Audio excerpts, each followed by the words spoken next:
পোল্যান্ডের এই শহরে একসময় হাঁটতেন অ্যাডলফ হিটলার। এখন হাঁটছেন বাংলাদেশিরা সগর্বে। তাদের জীবন জীবিকা সহজ ও সুন্দর। তারা চিন্তা করুন যে আমরা কোন জায়গায় পৌঁছে গেছি। আসাটা অনেক চ্যালেঞ্জিং, আমাদের ভিসা পাওয়াটা বেশ বড় একটা চ্যালেঞ্জ। বিয়ারের মজা নিতেই এখানে আসতেন এবং সেই জন্য এখন পর্যন্ত 753 বছর হয়ে গেছে, বাট এই রেস্টুরেন্ট এখনো চলছে।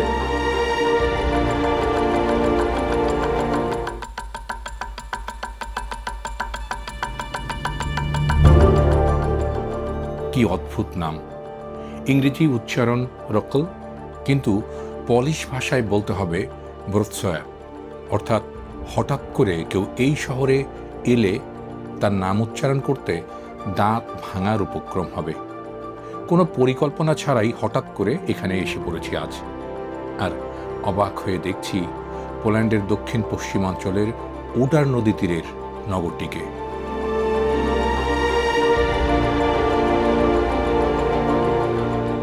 এটি হাজার বছরের পুরনো। এ অঞ্চলের বাণিজ্যের অন্যতম প্রধান কেন্দ্র, যা দ্বিতীয় বিশ্বযুদ্ধের সময়ও খুব গুরুত্বপূর্ণ ছিল। এখানে এসেছিলেন হিটলার, ছিলেন বেশ কিছুদিন, আর এটি তখন জার্মানির অংশ ছিল। সেই আমলের জমকালো বহু স্থাপনা এখনো আছে এখানে। আর এত কিছু বলছি এই কারণে যে এটি এখন পোল্যান্ডে নতুন বাংলাদেশি অধ্যুষিত একটি শহর। ছোট্ট ব্রোৎসওয়াপে থাকেন 500-রও বেশি বাংলাদেশি। তো কি করেন তারা অচেনা অদ্ভুত এই শহরে? আজ শোনাবো সেই কথা।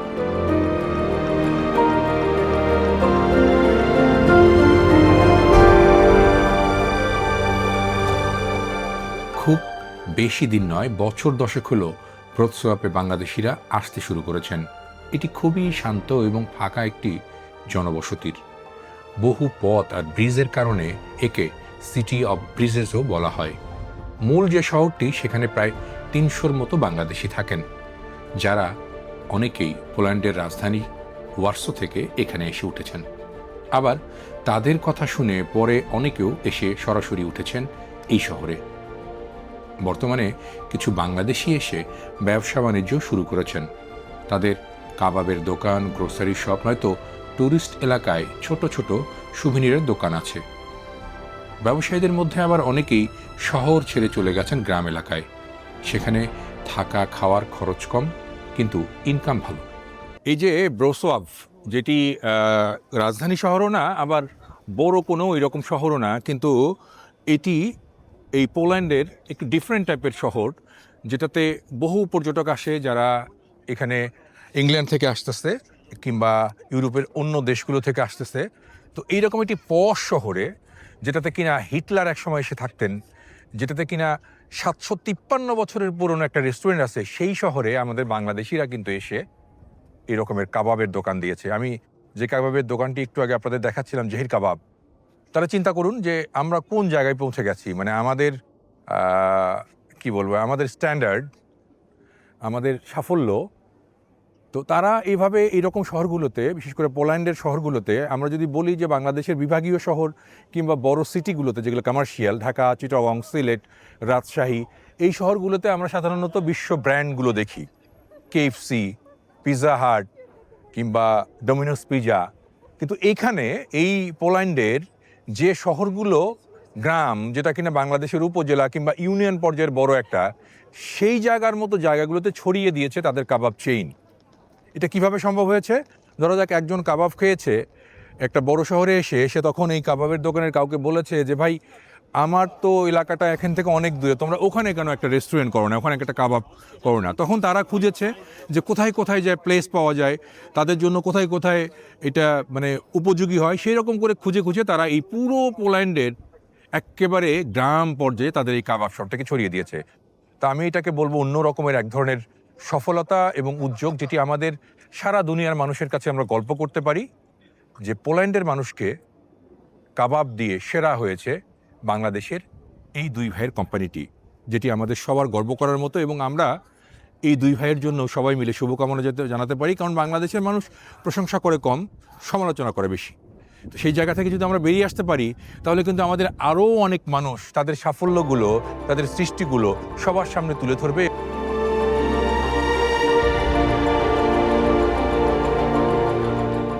ব্রোসওয়াব মূলত একটি জেলা শহরের মতো, রাজধানী ওয়ারশো থেকে 350 কিলোমিটার দূরে। রাজধানীর সাথে ট্রেন, বাসে চমৎকার যোগাযোগ আছে। এখানে রাস্তায় ঘন্টায় সর্বোচ্চ গতিসীমা 140 কিলোমিটার, তাই গাড়ি চালিয়ে 2.5-3 ঘন্টায় আরামসে পৌঁছে যাওয়া যায় রাজধানী শহরে। আবার রাজধানীর চেয়ে এখানে থাকা খাওয়ার খরচ প্রায় অর্ধেক। চাকরি মেলে খুব সহজেই। পরিবেশ আর শহরটি খুবই সুন্দর, তাই 4-5 জনের একটি দল থেকে ব্রোসওয়াবে 10 বছরে প্রায় 500 বাংলাদেশির বসতি গড়ে উঠেছে। অবশ্য এর মধ্যে শদেরেক শিক্ষার্থীও আছেন, তারা পড়ছেন বিভিন্ন বিশ্ববিদ্যালয়ে।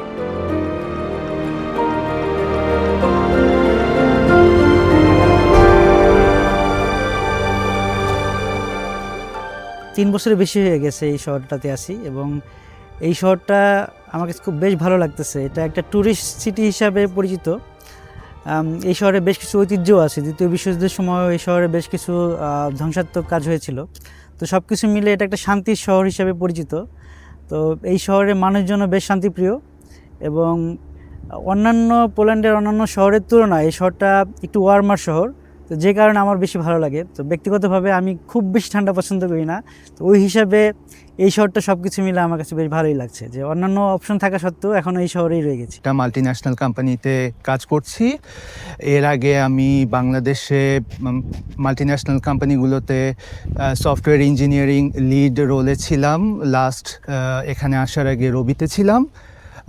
এখানে অনেক জব অপরচুনিটি আছে, বাট আমাদের জন্য একটা বড় চ্যালেঞ্জ সেটা হলো যে আমাদের দেশে মাল্টিন্যাশনাল কোম্পানিগুলো, ওয়েস্টার্ন যে আইটি জায়ান্টস যেগুলো আছে, ওদের কোনো অপারেশনস নাই, mainly because of political instability and investment friendly পলিসির অভাবে কোম্পানিগুলো আমাদের দেশে বিজনেস ওপেন করা এবং সেটা কন্টিনিউ করা একটা কাইন্ড অফ ডিসইনসেন্টিভ হিসেবে কাজ করে। তো ওই কারণে আমাদের জন্য ইউরোপে আসা, আমাদের দেশের ট্যালেন্টদের জন্য ইউরোপ, আমেরিকায়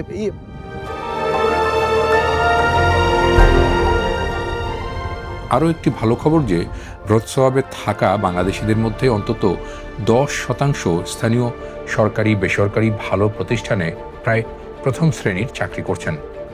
এদের কারো কারো মাসিক বেতন 8-10 হাজার ইউরো। কেউ কেউ আন্তর্জাতিক বহুজাতিক কোম্পানির উঁচু পদের কর্মকর্তা। মাল্টিন্যাশনাল কোম্পানিগুলো, ওয়েস্টার্ন যে আইটি জায়ান্টস যেগুলো আছে, ওদের কোনো অপারেশনস নাই, mainly because of political instability and investment friendly পলিসির অভাবে কোম্পানিগুলো আমাদের দেশে বিজনেস ওপেন করা এবং সেটা কন্টিনিউ করা একটা কাইন্ড অফ ডিসইনসেন্টিভ হিসেবে কাজ করে। তো ওই কারণে আমাদের জন্য ইউরোপে আসা, আমাদের দেশের ট্যালেন্টদের জন্য ইউরোপ, আমেরিকায়, স্পেশালি ইউরোপে আসা একটু চ্যালেঞ্জিং হয়ে যায়।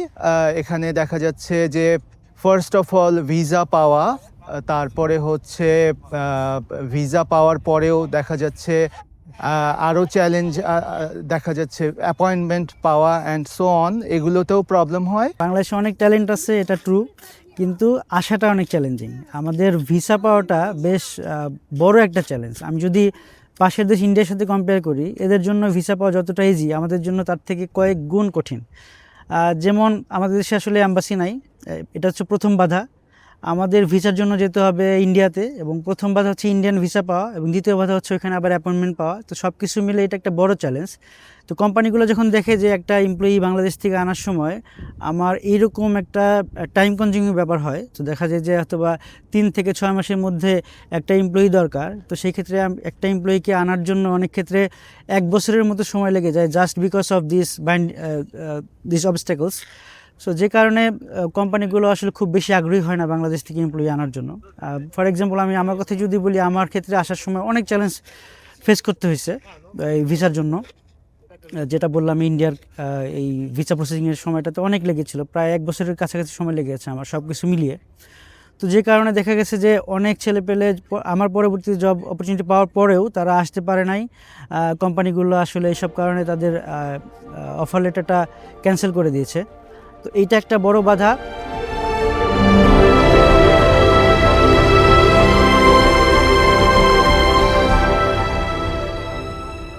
নানা দেশ ঘুরতে ঘুরতে অনেকের কাছেই শুনি, দুনিয়ার কোথায় বাংলাদেশি নেই বলেন তো?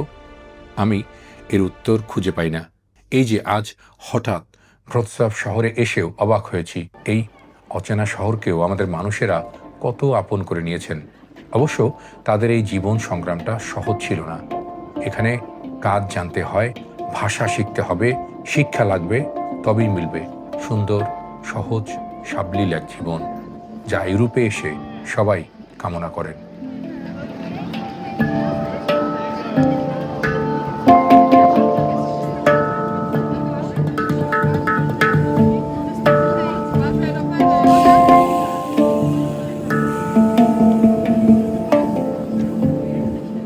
আমাদের কাজ তো উৎসাহ দেওয়া, তাই না? কাউকে যদি পা টেনে ধরে নামাতে চাই আমরা, তাহলে পরে আমরা নিজেরাই অনেক সময় নেমে যাব, আমাদের জাতি নেমে যাবে, আমাদের দেশ নেমে যাবে। আমরা সাফল্যের সেই গল্পগুলোই আমাদের এই দুনিয়ার গল্পের মাধ্যমে আপনাদের সবার সামনে তুলে নিয়ে আসি।